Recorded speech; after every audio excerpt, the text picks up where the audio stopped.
Assalamualaikum warahmatullahi wabarakatuh. Nama saya Lili Astika, NPM saya 22120017. Saya ingin mempresentasikan hasil tugas saya yang berjudul tentang anti monopoli dan persaingan tidak sehat. Pertama, saya akan membahas tentang pengertian anti monopoli, dan yang kedua, saya akan membahas tentang persaingan tidak sehat. Pertama, pengertian anti monopoli. Di dalam Undang-Undang Nomor 5 Tahun 1999 menyebutkan pengertian monopoli, yaitu suatu bentuk penguasaan atas produksi dan atau pemasaran barang dan atau penggunaan jasa tertentu oleh satu pelaku atau satu kelompok pelaku usaha. Yang dimaksud dengan pelaku usaha adalah setiap orang, perorangan atau badan usaha, baik yang berbentuk badan hukum atau bukan badan hukum yang didirikan oleh berkedudukan atau melakukan kegiatan dalam wilayah hukum negara Republik Indonesia, baik sendiri maupun bersama-sama melalui perjanjian, menyelenggarakan berbagai kegiatan usaha dalam bidang ekonomi. Yang kedua, saya akan membahas tentang persaingan usaha tidak sehat. Persaingan usaha tidak sehat adalah persaingan antar pelaku usaha dalam menjalankan kegiatan produksi dan atau pemasaran barang dan atau jasa yang dilakukan dengan cara tidak jujur atau melawan hukum atau menghambat persaingan usaha. Tujuan Undang-Undang Nomor 5 Tahun 1999. Yang pertama, menjaga kepentingan umum dan meningkatkan efisiensi ekonomi nasional sebagai salah satu upaya untuk meningkatkan kesejahteraan rakyat.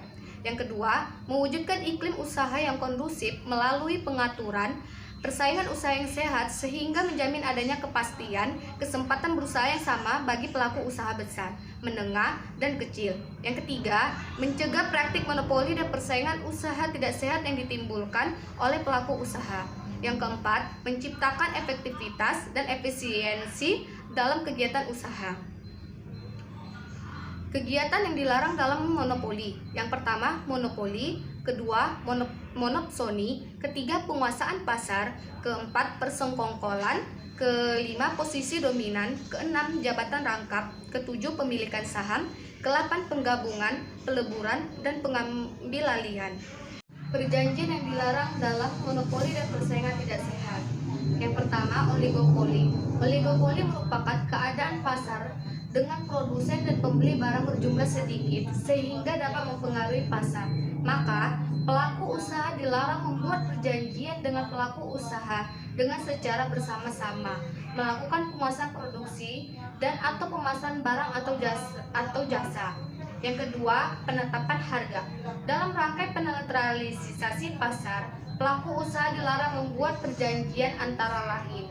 Yang pertama, perjanjian dengan pelaku usaha pesaingnya untuk menetapkan harga atau barang dan atau jasa yang harus dibayar oleh konsumen atau pelanggan pada pasar.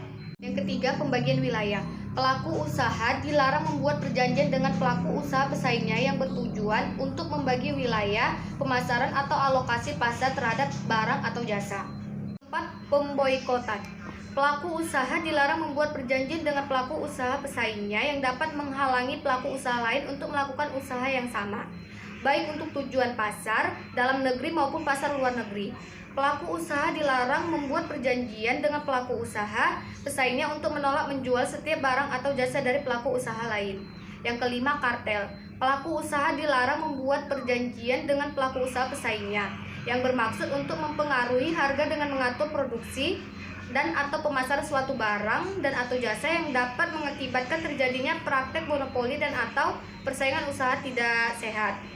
Terus, pelaku usaha dilarang membuat perjanjian dengan pelaku usaha lain untuk melakukan kerjasama dengan membentuk gabungan perusahaan atau perseroan yang lebih besar yang bertujuan untuk mengontrol produksi atau pemasaran atas barang atau jasa. Ketujuh, oligopsoni. Pelaku usaha dilarang membuat perjanjian dengan pelaku usaha lain yang bertujuan untuk bersama-sama menguasai pembelian atau penerimaan pasokan agar dapat mengendalikan harga atau barang atau jasa. Perjanjian dengan pihak luar negeri. Pelaku usaha dilarang membuat perjanjian dengan pihak lain di luar negeri yang memuat ketentuan yang dapat mengakibatkan terjadinya praktek monopoli dan atau persaingan usaha tidak sehat. Kesembilan, integrasi vertikal tertutup. Pelaku usaha dilarang membuat perjanjian dengan pelaku usaha lain yang bertujuan menguasai produksi sejumlah produk yang termasuk dalam rangkaian produksi barang atau jasa tertentu. Kesepuluh, perjanjian.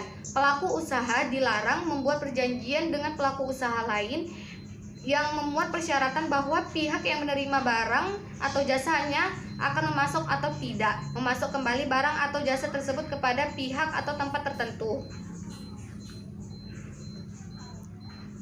Sanksi dalam anti monopoli dan persaingan tidak sehat. Yang pertama, pasal 47 ayat 2 mengenai sanksi administrasi. Yang kedua, pasal 48 mengenai sanksi pidana pokok anti monopoli. Yang ketiga, pasal 49 mengenai pidana tambahan anti monopoli. Asas dalam monopoli. Praktek monopoli adalah pemusatan kekuatan ekonomi oleh satu atau lebih pelaku usaha yang mengakibatkan dikuasainya produksi dan atau pemasaran atas barang dan atau jasa tertentu sehingga menimbulkan persaingan usaha tidak sehat dan dapat merugikan kepentingan umum. Kesimpulan, Undang-Undang Nomor 5 Tahun 1999 menyebutkan pengertian monopoli, yaitu suatu bentuk penguasaan atas produksi dan atau pemasaran barang dan atau penggunaan jasa tertentu oleh satu pelaku atau satu kelompok pelaku usaha. Yang dimaksud dengan pelaku usaha adalah setiap orang perorangan atau badan usaha, baik yang berbentuk badan hukum atau bukan badan hukum yang didirikan dan berkedudukan atau melakukan kegiatan dalam wilayah hukum negara Republik Indonesia, baik sendiri maupun bersama-sama melalui perjanjian, menyelenggarakan berbagai kegiatan usaha dalam bidang ekonomi,